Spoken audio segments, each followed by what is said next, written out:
Hello! This is our snowmobile adventure last January. I will be sharing with you how much the cost of the snowmobile is and where we went. So for me and my husband, we paid $305.45 for the snowmobile trip. We were picked up from the village and brought to Callahan Valley, where you can get a helmet and gloves if you don't have any.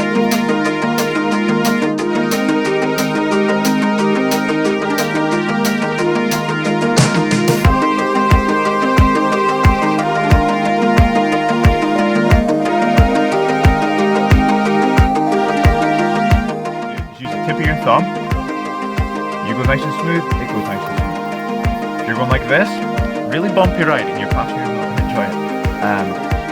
You turn your skis to the right and also just move your weight over a little bit, okay? So that means moving the middle part of your body, sitting here and tilting your head doesn't really do that. So try and move the middle part of your body over a bit.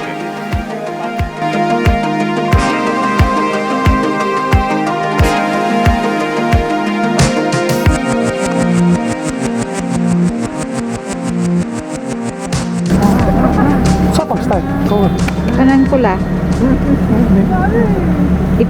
Ayo pag move dagi ng black. Lakaw makanon na to.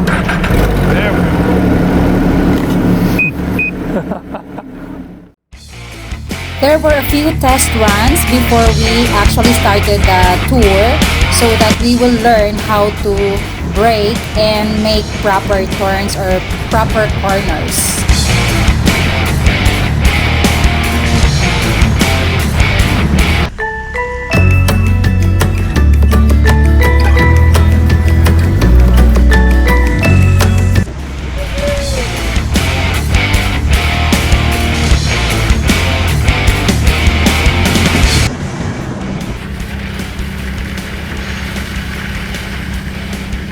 Yeah.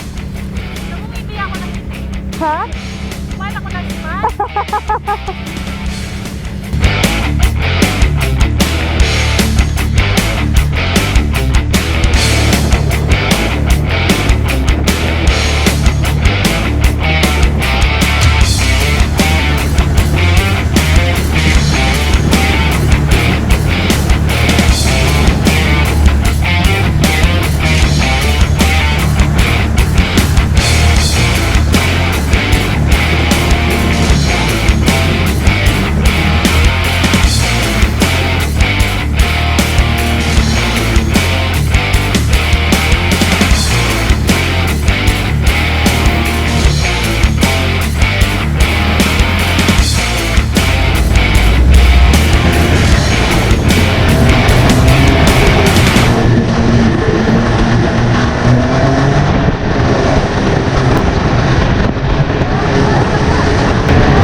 We had a few stops, the ones that are very scenic, so that we can take photos and or videos.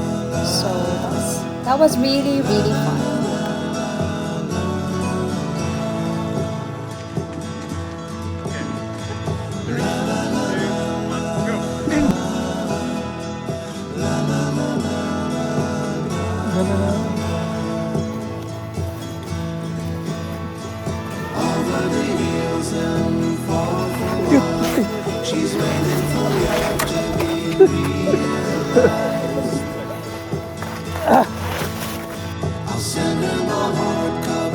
You should try this. This is so fun and the views are so amazing up there.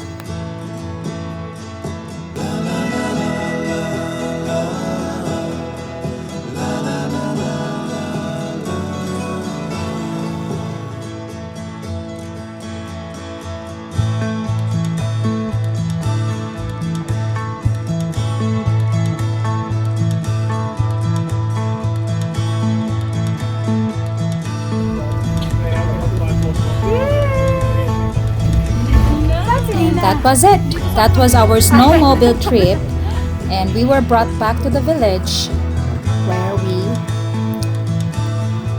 continue the party.